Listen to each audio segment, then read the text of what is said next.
Alright, we're going to do a video walk around on a 2020 Jayco 29MV. You see the awning out with the awning lights. You'll notice that there is a difference in the pitch of the awnings. I'll show you how that works in a second here. What we have is a pitch adjustment here. When it is in the bottom hole, it is in the highest position, and at the back end, it's in the top hole, which is the lowest position.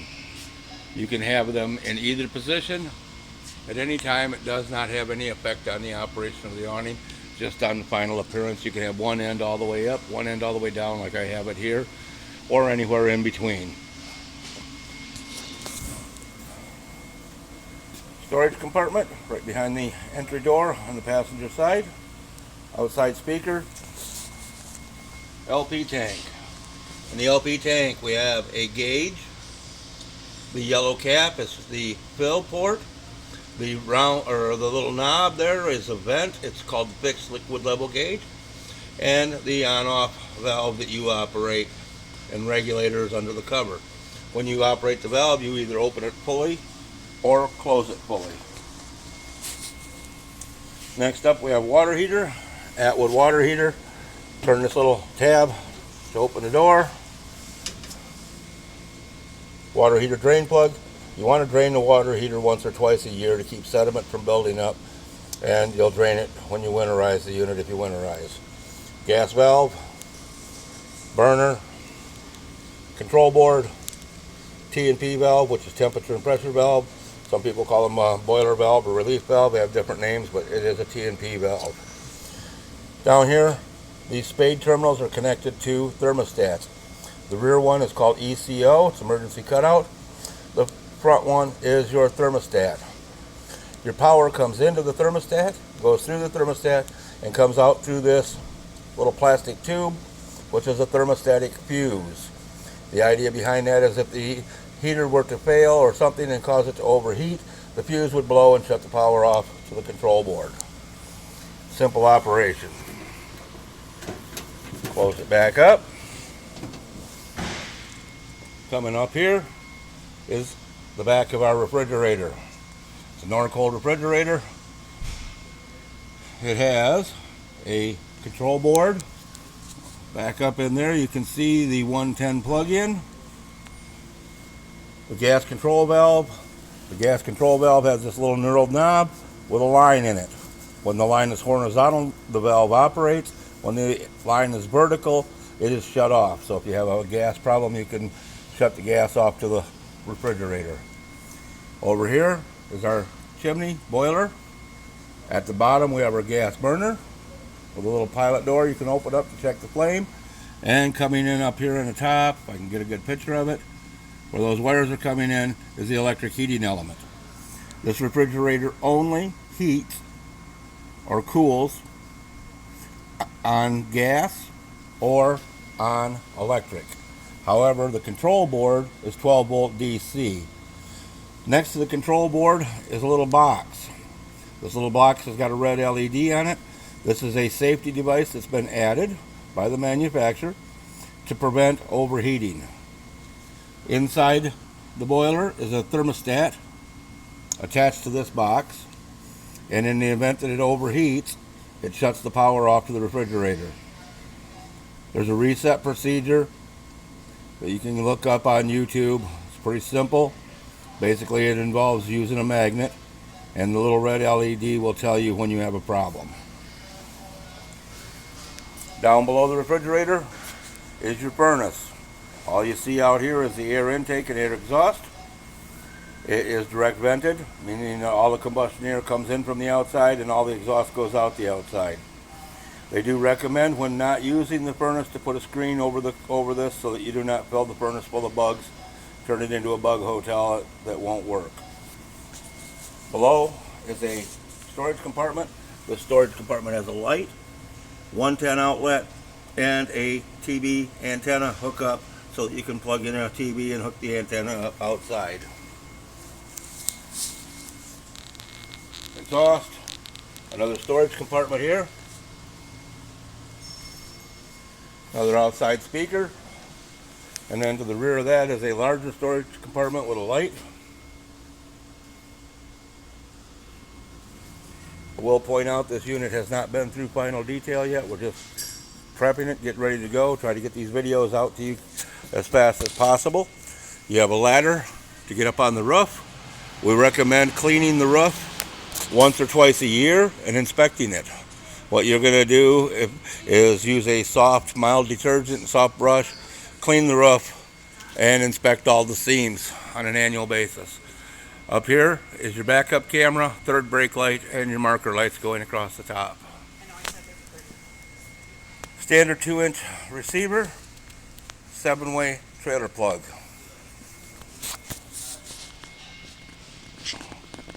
Your low point drain that's right here, that drains your fresh water tank. The low point drains that are in here are to drain your hot and cold lines. This compartment is heated. I'll get to that white panel in just a minute or two. Starter kit.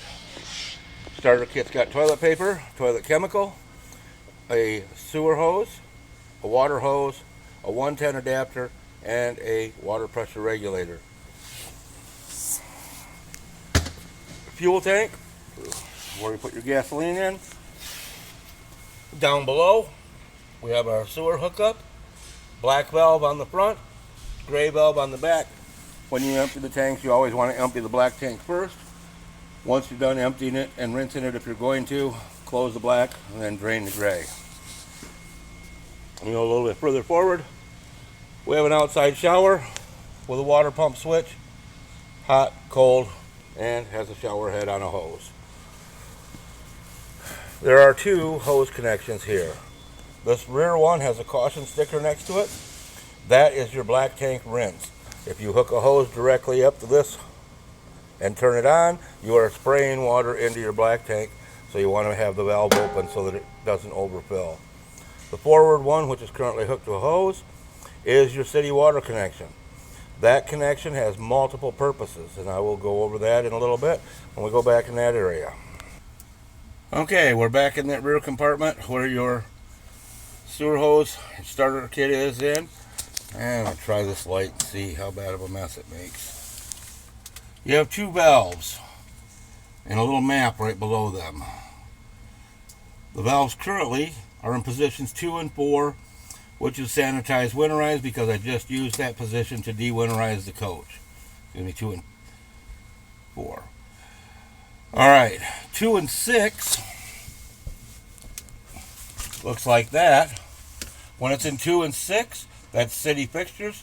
Your water from your hose comes in and goes directly through the coach for normal use. To fill the tank, you go to 1 and 6, and now your water goes in and goes directly into your freshwater tank.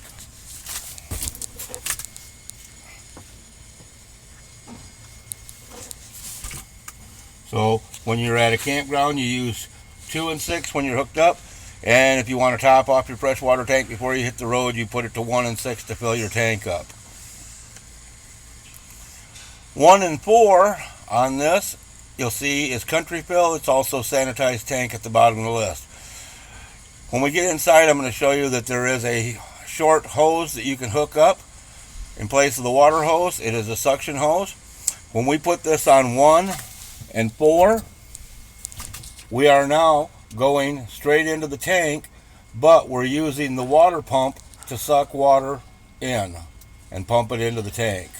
So country fill is kind of like if you wanted to throw the hose down into a creek or into a bucket of water, or let's say you decided to buy a bunch of 10-gallon or 5-gallon bottles of bottled water, you could pump them into your fresh water tank.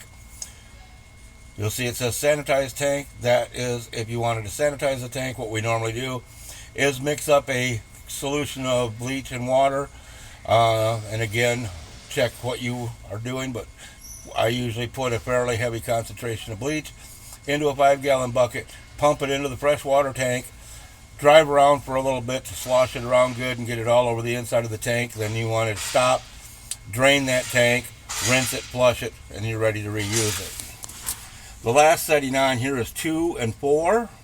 In 2 and 4, which is where it was when we started, you have your water suction, and you turn the pump on, and it draws water or antifreeze out of a bucket and puts it through all of your lines, which is why they say sanitize or winterize. You could mix up a solution of bleach and water or whatever sanitizing solution you want and use that, pump it through all of your water lines to clean them out. It's a very simple setup. Put it back on tank fill, put some more water in your tank so you get water when we leave. Alright, coming forward on the driver's side, we have another storage compartment. Forward of that, we have a small compartment. This small compartment is where your power cord comes out. There is a little hatch down here you can open to drop it through and have the door closed.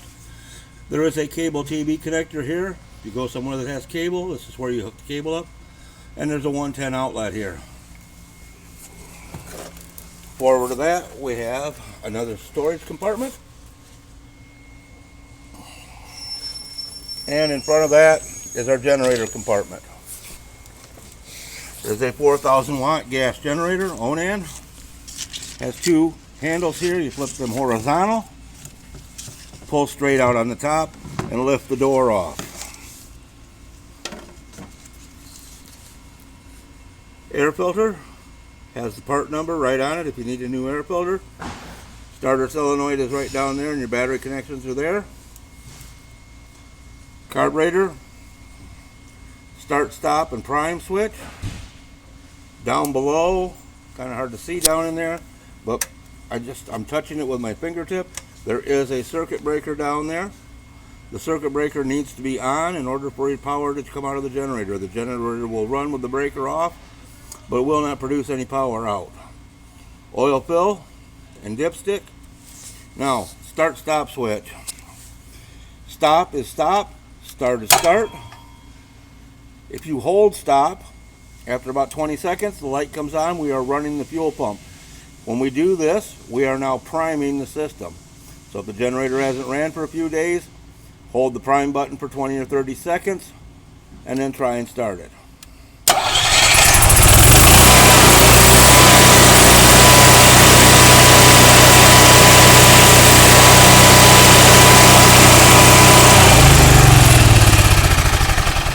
Pretty simple. First service on the generator is due at 50 hours, and then every 150 hours after that. Keep accurate records of your service, or have it serviced where you have records. You can service it yourself, but do keep good records, because Onan requires regular service, much like your car or truck.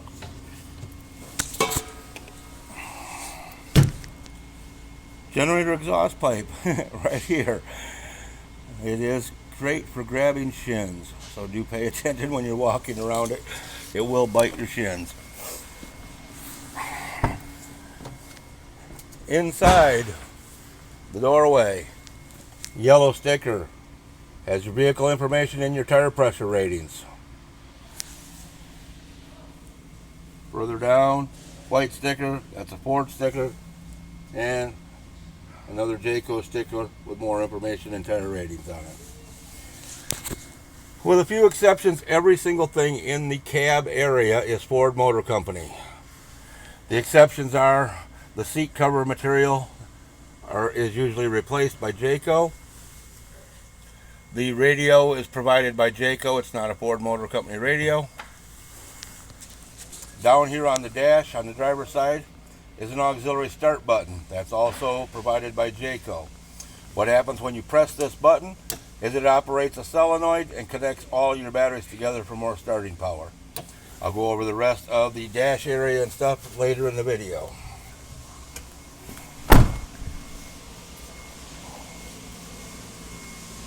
Under the hood, again, pretty much all Ford with a couple of exceptions. So that is your radiator reservoir and antifreeze, power steering reservoir, Ford fuse box, power steering reservoir, sorry, that's brake reservoir, not power steering, got ahead of myself. And then tucked down in there, that yellow loop is your engine dipstick. What's not Ford under the hood is this relay. That's the relay that connects the batteries together when you push the switch. and that circuit breaker next to it. That relay also has a charge controller that runs so that when you are driving down the road, the charge controller will engage the relay so that the engine charges your house batteries. Under certain load conditions, it will also engage that relay to charge your engine battery while you're plugged in at a campground. But again, it's completely dependent on the battery conditions and load conditions on the batteries. Your air filter is located here. Transmission dipstick's right there. Engine oil fill is there. Windshield washer fluid fill is there. And your Ford battery is there. And then your stickers under the hood from Ford for different service and stuff information. Okay, nice overview picture of the front of your motorhome. One thing I did not point out on the driver's side as we went by, and I will here on the passenger side, they're the same on both sides. On your outside mirrors, there is a small camera mounted on the bottom corner of the mirrors. That is a turn signal camera. When you turn on the turn signal, it engages that camera so you can see what's beside you. Again, cab area, primarily all Ford Motor Company. Alright, I started a little bit on these awnings. What I do to adjust these awnings, the easiest way for me to do it, inside the coach here at the bottom is a switch to run them in and out. There is also a switch for the awning lights. There it is.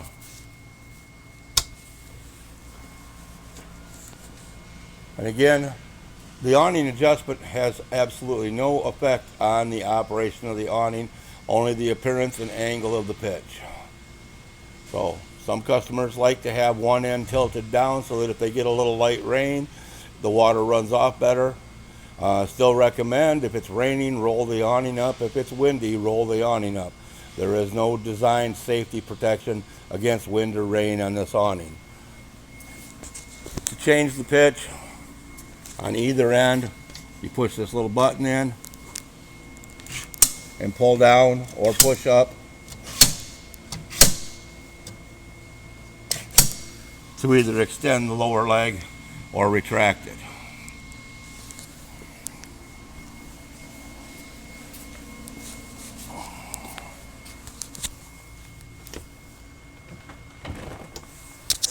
Under the entry step, there's a latch here. Flip the latch, unhook it, lift the step up, and this is your house battery compartment. This is the batteries that you use inside the camper. There are relays back here. There are circuit breakers and other fixed breakers attached in here. There is also room enough in this box to add an additional battery if you choose to do so.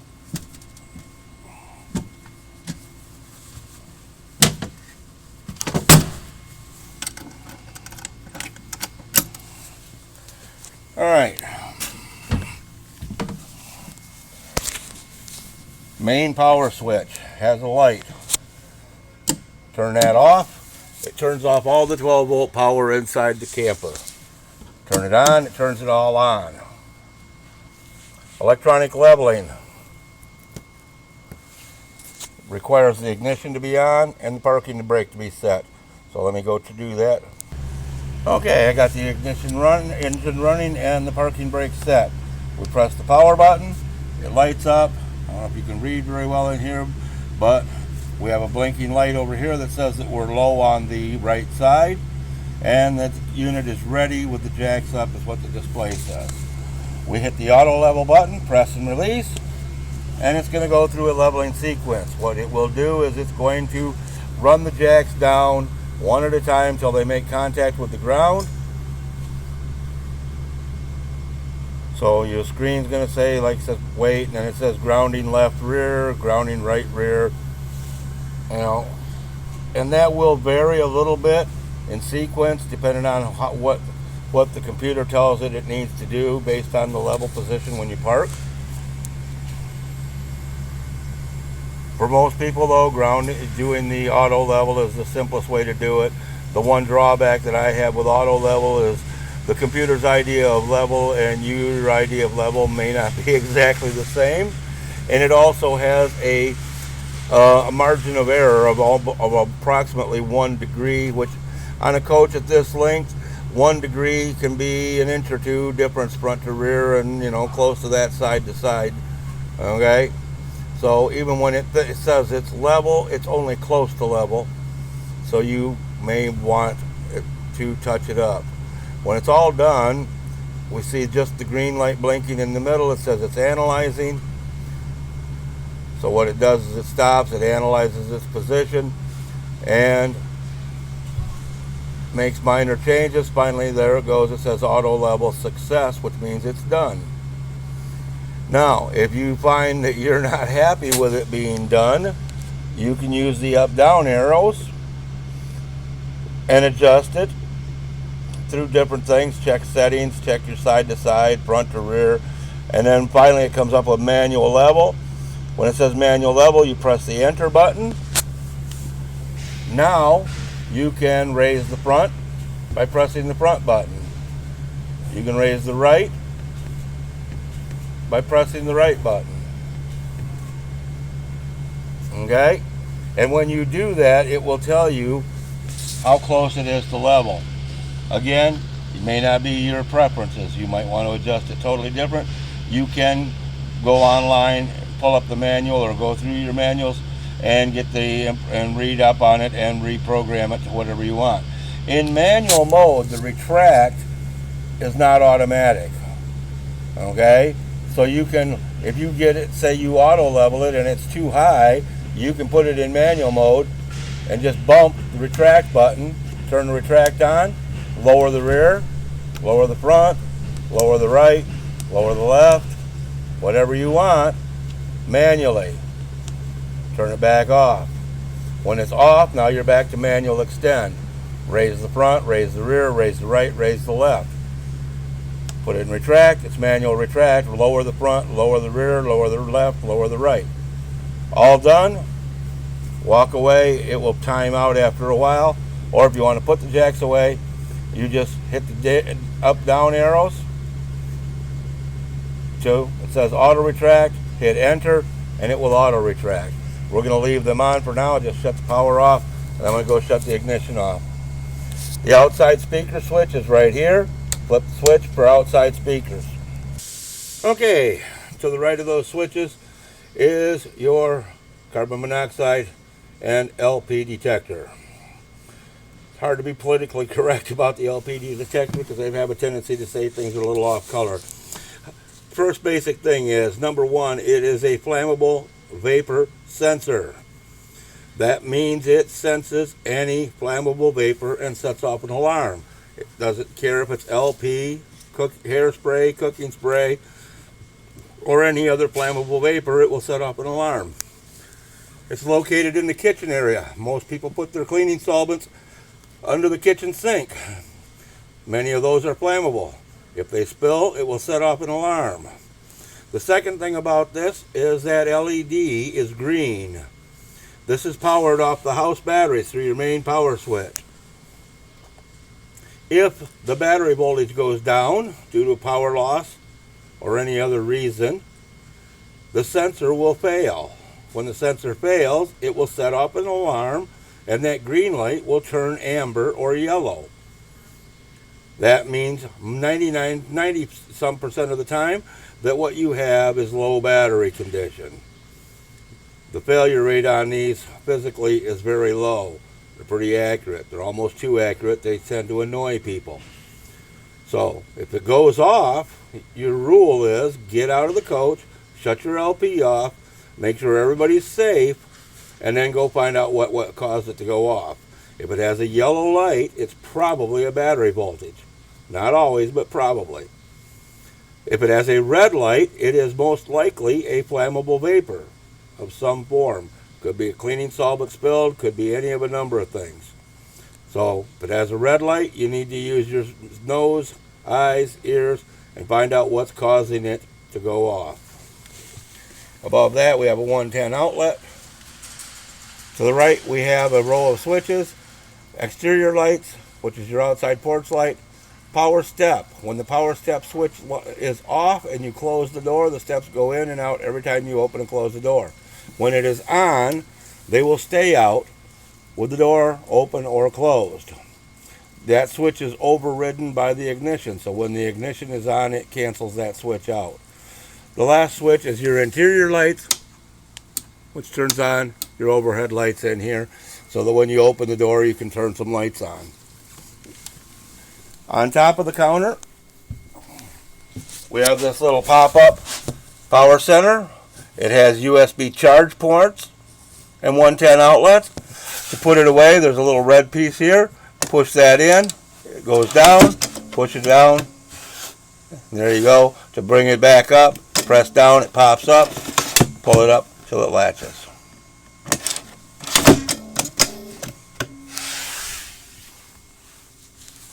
Up here above the entry door, we have a little plate with 2 cable connectors on them. Those are pre-wired connectors for a rooftop satellite system. So if you decide to get a roof satellite installed, the installer can find the cables on the roof and connect to them and put your satellite up on the roof. To the left of that, that wall plate that has a green LED on it, that is your antenna power connector. When that green LED is on, you are on antenna. When the green LED is off, and there's a little push button switch right next to the green LED, when the green LED is off, you are on cable, and your TVs are now connected to that cable jack that I showed you earlier. Alright, above that you got a 12 volt transformer plugged in and a 110 plug plugged in for your television. That's the power for your TV and your DVD player that are over here on the wall.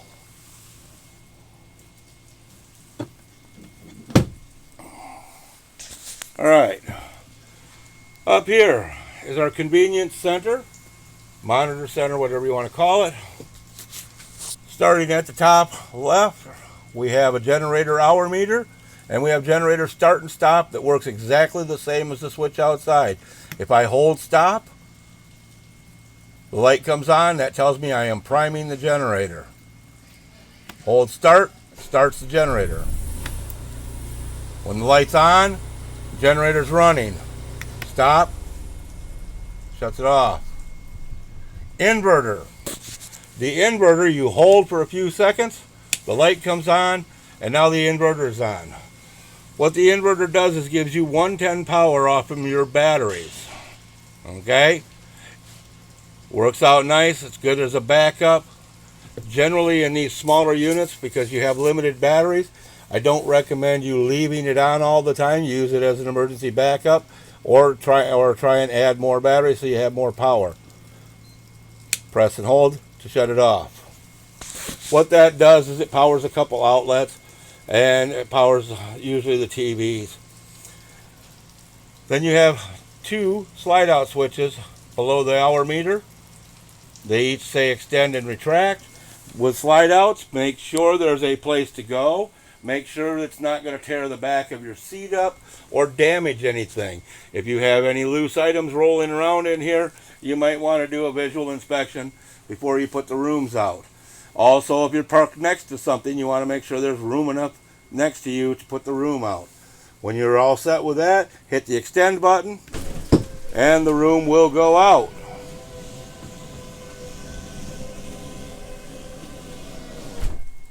Okay, the next one is for your bed. Same thing, make sure there's nothing in the way. Hit the extend button and it will go out. With the rear one, it's a different sounding motor. You can hold this rear switch forever. It will stop on its own, it's pre-programmed.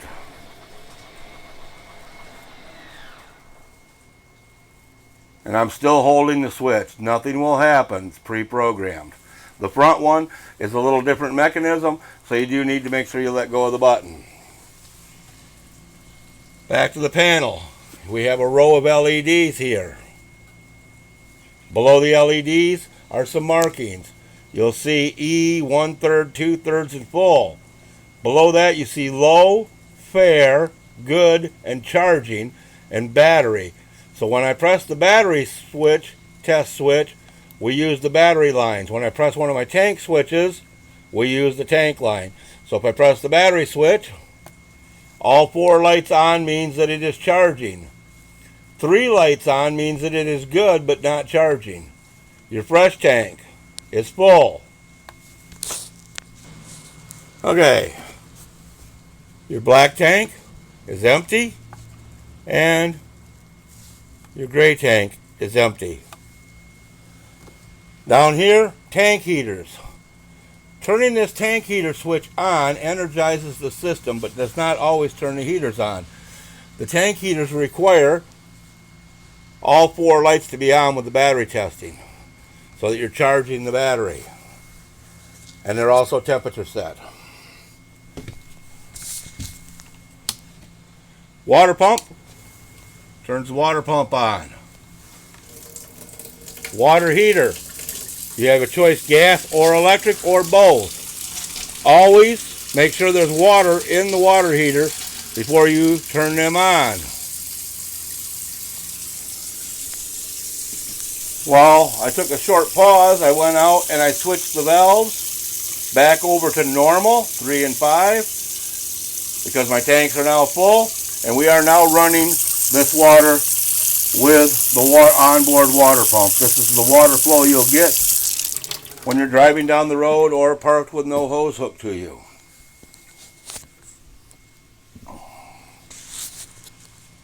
Again, with the water heater, you can run them both, gas and electric, at the same time. You'll get faster hot water recovery that way. You have cabinets up here. Your Jayco 24-hour roadside assistance number is there. In these cabinets directly above the sink are your owner's manuals and your privacy curtain. Above that is a hose. This is the hose that I was telling you about earlier for winterizing or sanitizing your system. It goes into the coach and drops down into a bucket or whatever you want to drop it into. Your sink cover, one of them is a cutting board. The other one I really like is a little roll-up mat that you can use however you want. But you can actually roll this mat up and throw it in a drawer or put it away. You can use it on the top of your countertop to set pots and pans on. It's metal,